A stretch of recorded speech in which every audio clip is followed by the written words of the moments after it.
Kalau kita lihat ya, kita juga sebagai pengamat, sebagai penganalisa politik waktu itu pun agak kesal sekali dengan yang namanya Fahri Hamzah. Pentingnya format pemilihan gubernur itu kita ubah, Bang. Ya, saya rasa itu juga sama ada pada saya.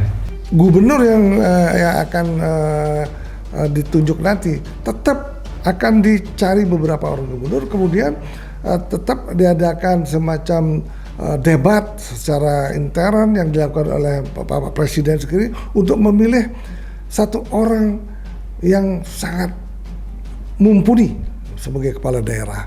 Itu luar biasa.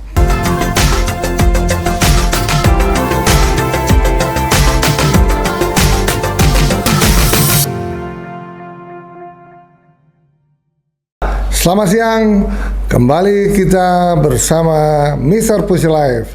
Seperti biasanya, kita akan membahas masalah-masalah perpolitikan di negeri yang kita cintai. Mari kita sebelum kita akan melihat informasi-informasi yang ada di unpacking, di mana informasi tersebut, di mana unpacking waktu itu mengundang seorang tokoh mantan anggota DPR yang cukup vokal, sudah hampir 10 tahun dia sangat vokal. Siapa dia? Dia adalah seorang aktivis dan berpindah-pindah partai. Sekarang mereka mendirikan partai yang baru, yaitu Partai Gelora. Siapa dia? Tidak salah lagi, dialah yang bernama Fahri Hamzah. Unpacking waktu itu mengundang Fahri Hamzah bersama Jeffrey Giovanni, tokoh dari PSI. Pak Jeffrey ini saya suka sekali dengan dia. Walaupun dia tinggal di Singapura, dia ikut mewarnai perpolitikan di negeri yang kita cintai. Dia adalah tokoh PSI yang pemikirannya hampir mirip dengan Fahri Hamzah. Coba kita lihat Fahri Hamzah ketika kita tahu mungkin 10 tahun yang lalu, dia adalah seorang sangat terkenal di DPR, seorang tokoh yang waktu itu dia ada di PKS. Yang paling unik sekali, saat itu terjadi peta politik yang memojokkan Fahri Hamzah, sehingga tokoh-tokoh PKS waktu itu fight dengan dia, akhirnya sampai ke pengadilan, akhirnya dia memenangkan. Berarti PKS itu tidak bisa mencabut kewenangannya untuk menggantikan Fahri Hamzah waktu itu oleh kader PKS yang lainnya. Nah, ini kenapa tidak bisa? Karena Fahri Hamzah itu mempunyai argumen sangat kuat sekali bahwa DPR itu kewenangannya, walaupun yang memilih itu partai sendiri, kewenangannya setelah dia menjadi DPR, kewenangannya bukan di partai yang dia usung, bukan di partai yang menaruh dia di DPR. Jadi dia katakan dia bahwa kewenangannya pada saat dia di DPR, dia mempunyai kewenangan yang dia adalah wakil rakyat, bukan wakil partai, sehingga dia memenangkan kasus tersebut. Akhirnya dia tidak bisa digeser sampai dia ke masa baktinya di legislatif selesai, baru dia ganti dengan yang lain. Nah, itulah yang terjadi. Nah, itulah dia sangat brilian, dia banyak membaca buku, dan kemudian banyak sekali ide-ide yang dia lontarkan, dan yang merupakan kritikus Pak Jokowi yang paling pedas pada saat itu. Di samping itu teman dekatnya juga Fadlizon juga sangat pedas kritiknya dia dengan Jokowi. Tetapi justru kritik-kritik yang membangun itu justru mendapatkan penghargaan dari Bapak Jokowi sendiri. Artinya kritik-kritik yang diberikan itu sangat positif, kemudian bisa mungkin dimanfaatkan oleh Bapak Jokowi. Nah, itu yang kita lihat sosok daripada Fahri Hamzah. Kalau kita lihat ya, kita juga sebagai pengamat, sebagai penganalisa politik waktu itu pun agak kesal sekali dengan yang namanya Fahri Hamzah. Dia kelihatannya idealis, tetapi banyak hal-hal yang juga kita membuat kesal. Pada waktu ada narasi kemudian melemahkan KPK, kemudian dia sangat mendukung untuk malah dia bilang bubarkan KPK. Nah itu yang sangat terjadi. Tapi nah itu sesungguhnya memang itu yang yang kita lihat dari kepribadian Pak Fahri Hamzah. Ketika juga KPK menggeledah anggota DPR waktu itu, kita ingat 5 tahun yang lalu, dia berantem sama petugas KPK. Dia berantem begitu kerasnya, dia berantem untuk membela anggota DPR yang akan diperiksa. Tetapi akhirnya dia lengser. Dia mendirikan Partai Gelora. Kalau tidak salah dia sebagai wakil ketua. Itu yang kita dapat pantau. Nah, setelah itu dia mulailah bergaul dengan banyak tokoh-tokoh. Kemudian saya sangat kagum juga dengan dia karena dia mempunyai pemikiran-pemikiran ke depan. Bagaimana bangsa ini, bagaimana presiden ini bisa bekerja secara efektif. Dia mempunyai pemikiran-pemikiran yang sangat brilian. Kemudian pemikirannya hampir mirip dengan Jeffrey Giovanni.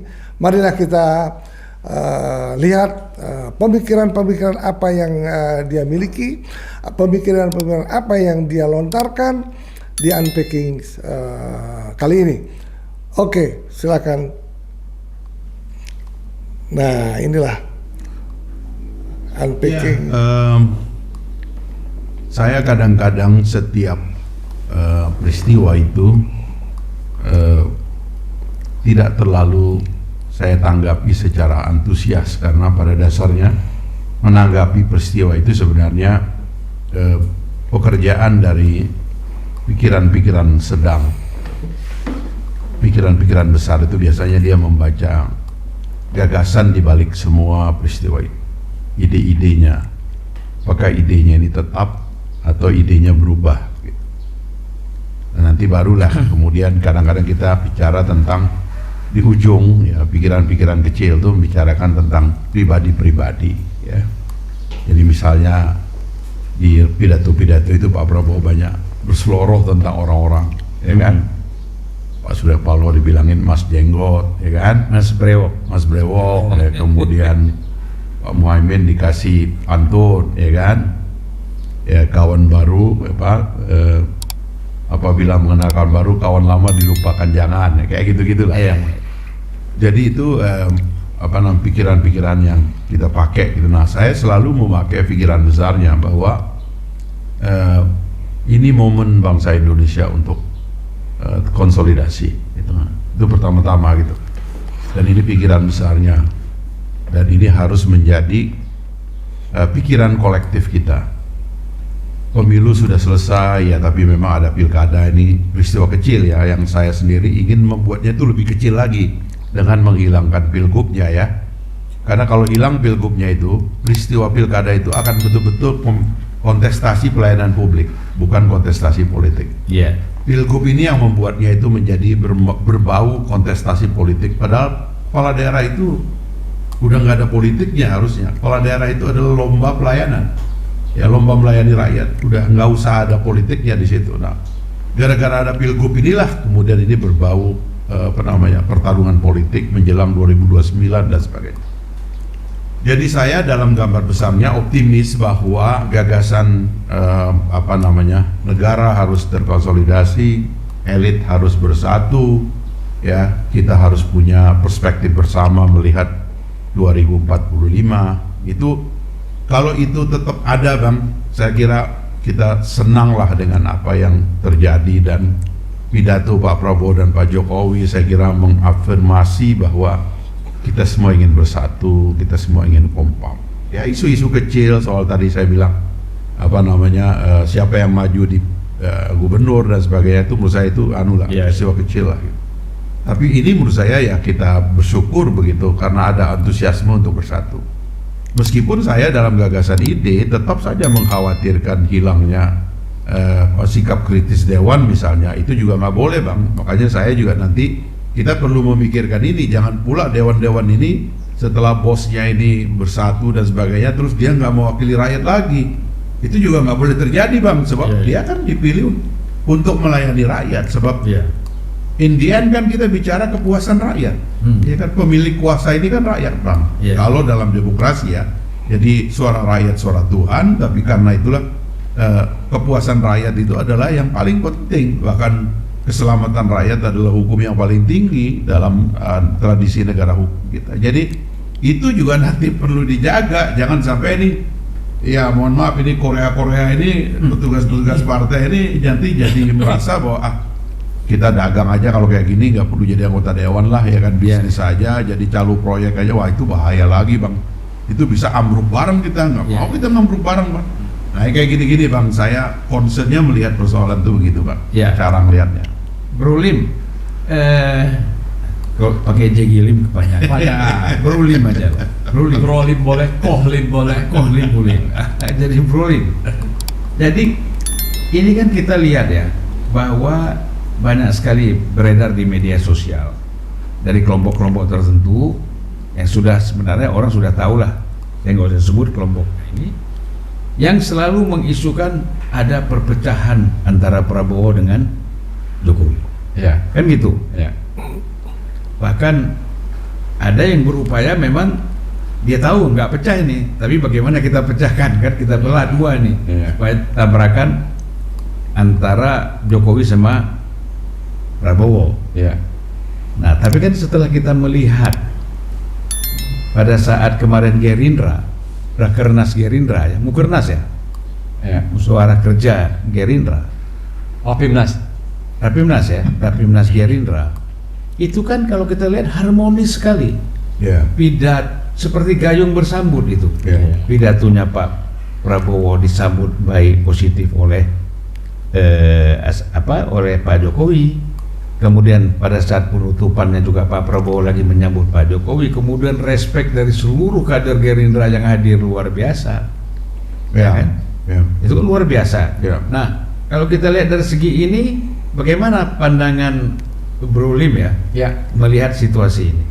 Ya, sebelum masuk ke situ bang, saya rasa saya ingin mencoba highlight apa yang disampaikan Bro Fahri tadi soal pentingnya format pemilihan gubernur itu kita ubah bang. Saya rasa itu juga sama ada pada saya. Kalau itu hanya pemilihan tingkat kabupaten dan kota, maka suasananya betul, suasana hanya kompetisi biasa untuk memperebutkan jabatan atau kekuasaan sebagai pelayan publik begitu. Dan efek politisnya tentu lebih rendah dan tidak akan sampai ke permukaan. Sekarang pemilihan gubernur ini menjadi agak isunya di beberapa provinsi menjadi lebih menasional karena memang terlalu dekat dengan pusat. Padahal nggak signifikan lagi pemilihan gubernur secara langsung itu, karena kita tahu gubernur di Indonesia yang punya wilayah itu hanya gubernur Jakarta bang. Kalau gubernur provinsi lain kan nggak punya wilayah sebenarnya. Jadi saya pernah ngobrol panjang juga sama Bro Fahri.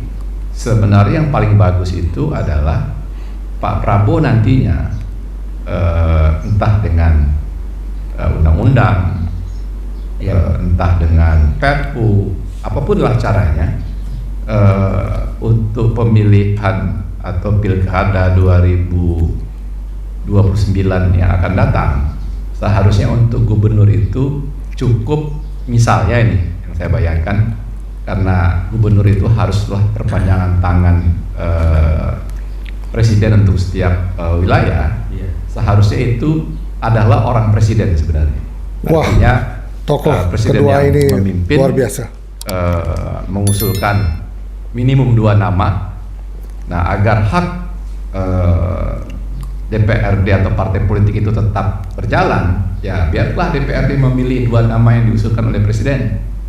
Toh dua-duanya adalah orang yang memang disukai atau diinginkan oleh presiden gitu.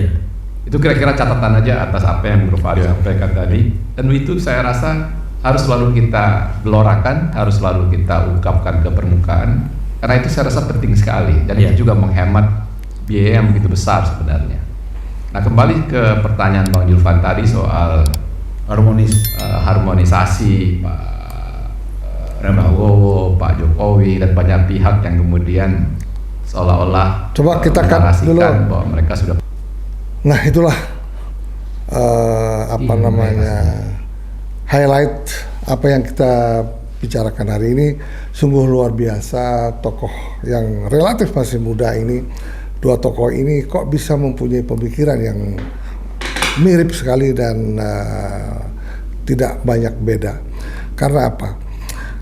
Seperti yang kita lalui bersama, di mana waktu itu Bapak Jokowi sebagai kepala negara, sebagai Presiden Republik Indonesia, ketika itu beliau itu akan mengadakan pertandingan U20 kalau nggak salah.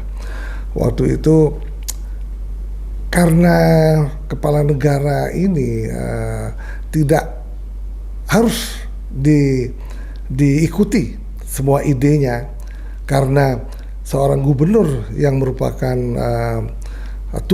petugas partai, misalnya petugas partai dari PDI Perjuangan pada waktu itu, pada waktu gagasan ataupun program kerja Pak Jokowi itu langsung ditentang oleh dua gubernur waktu itu, kalau tidak salah Gubernur Bali dan Gubernur Jawa Tengah Pak Ganjar, ditentang. Nah itulah benang merahnya.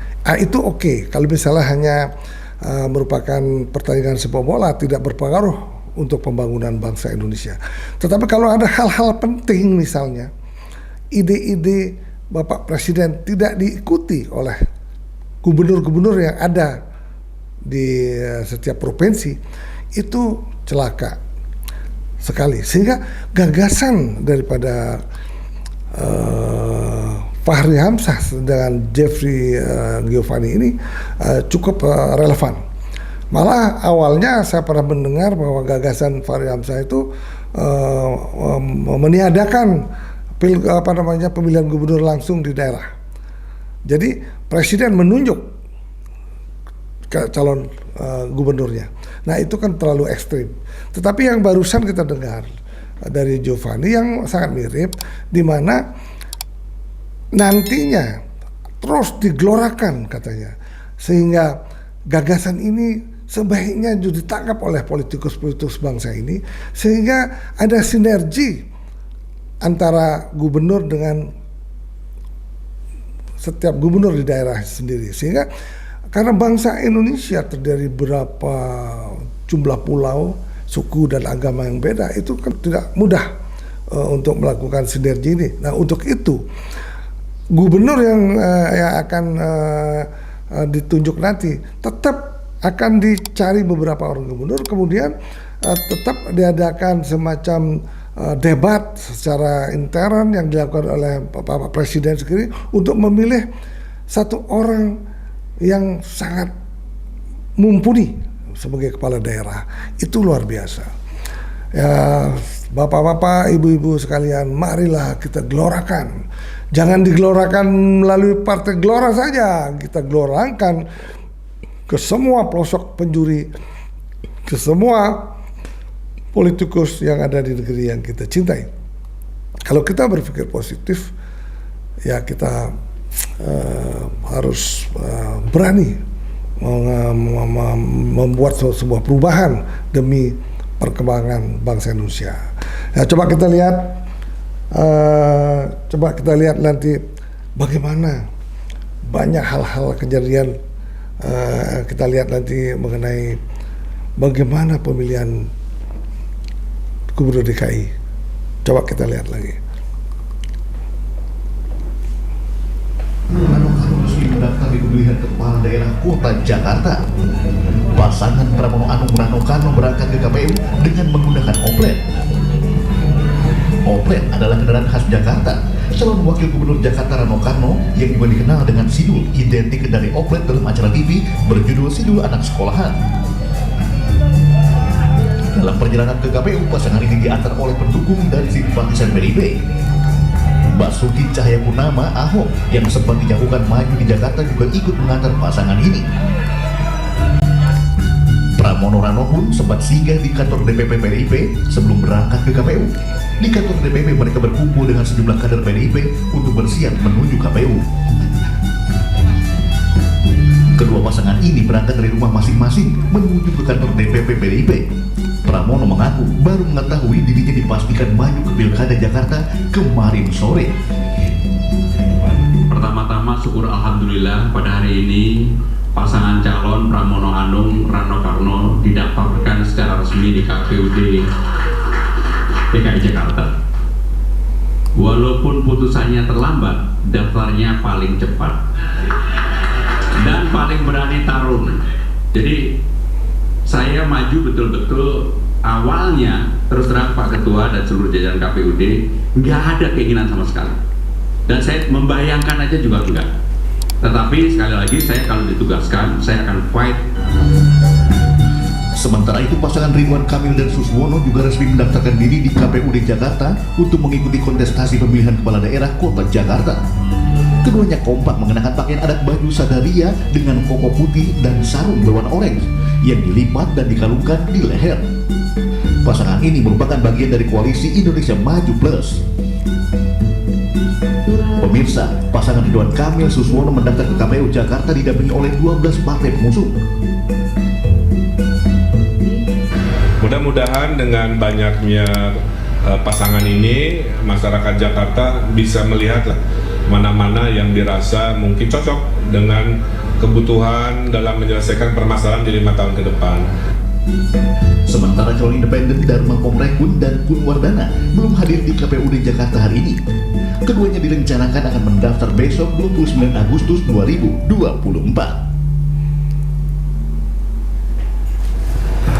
Bisa apa ya? Nah, itulah akhirnya 3 pasangan akan bertarung di DKI. Tetapi kita lihat bahwa sebelum ditetapkan 3 pasangan ini, sebelum mereka mendaftar, betapa ramainya pergolakan politik, saling mengkritik. Ada juga yang mengkritik bahwa Pak Anies itu tidak mungkin akan mau menuruti perintah PDI Perjuangan apabila Pak Anies diusung nanti ya PDI Perjuangan.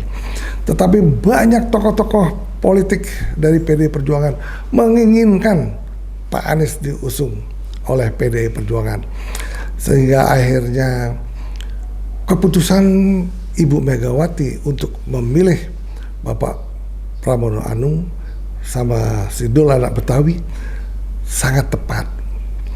Kan sudah pernah dikatakan, apa mau nurut? Ya kelihatannya kalau kita lihat perkembangan saat ini nggak mungkin mau nurut. Nah, kalau waktu itu dipilih karena desakan tokoh-tokoh PDI, berarti pilihan itu pasti akan salah. Nyatanya konon katanya Pak Anies akan membuat partai yang baru. Walah, ini kan berarti kan kalau sudah akan membuat partai berarti kan tidak akan mau masuk ke partai manapun. Nah, itulah luar biasa inspirasi dari Ibu Mega sehingga mengusung kadernya sendiri, yaitu Bapak Pramono Anung. Banyak orang mengatakan bahwa sesungguhnya kenapa tidak Pak Rano yang lebih elektabilitas lebih tinggi dari Pak Pramono diusung menjadi cagup. Nah, itu memang sulit untuk dibaca pikiran Ibu Mega. Tentunya Ibu Mega itu menginginkan kader terbaiknya, yaitu Bapak Pramono Anung. Padahal waktu itu Pak Pramono juga dia bilang, aduh saya udah enak ini karena anak saya juga akan maju di Jawa dan lain-lain. Nah, itu luar biasa. Tetapi kan keadaan memaksa dan Pak Pramono harus mengikuti perintah Ibu. Akhirnya pasangan Pramono Anung dengan Rano Karno akan melawan pasangan Pak Ridwan Kamil dengan Suswono dan satu lagi independen dari pensiunan polisi. Nah, itu kiranya akan mewarnai pilkada DKI yang akan datang. Nah, ini kan tidak akan terjadi apabila ide ataupun gagasan yang digagas oleh Fahri Hamzah dan Jeffrey Golvani ini bisa diterapkan untuk 5 tahun ke depan. Tentunya apabila Bapak Prabowo ini beserta timnya ini mendengarkan apa yang menjadi gagasan tokoh politik Fahri Hamzah dan Golvani ini, tentunya akan banyak membantu nantinya untuk pemilihan presiden 5 tahun ke depan. Itu kira-kira yang dapat kita analisa. Kita juga perlu menganalisa apa yang ada di berita-berita seperti unpacking, mungkin berita di Metro TV, berita di CNN dan berita-berita lainnya. Kita juga mengambil benang merahnya, kemudian benang merah apa yang sangat berguna bagi masyarakat kita akan share ke seluruh rekan-rekan, seluruh pemirsa yang ada di Indonesia yang peduli akan politik, peduli dengan kemajuan bangsa Indonesia dan peduli dengan rakyat Indonesia yang dalam ini saat ini masih belum sejahtera. Ketika itu maka demokrasi harus mampu mensejahterakan rakyat banyak.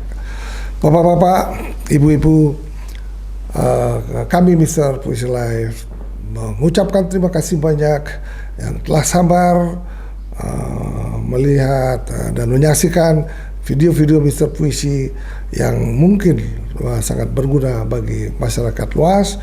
Dan bagi rekan-rekan yang mau berkomentar, silakan share, komen Mr. Puisi Live. Semoga Mr.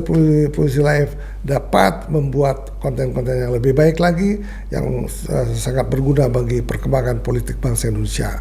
Terima kasih, bye-bye.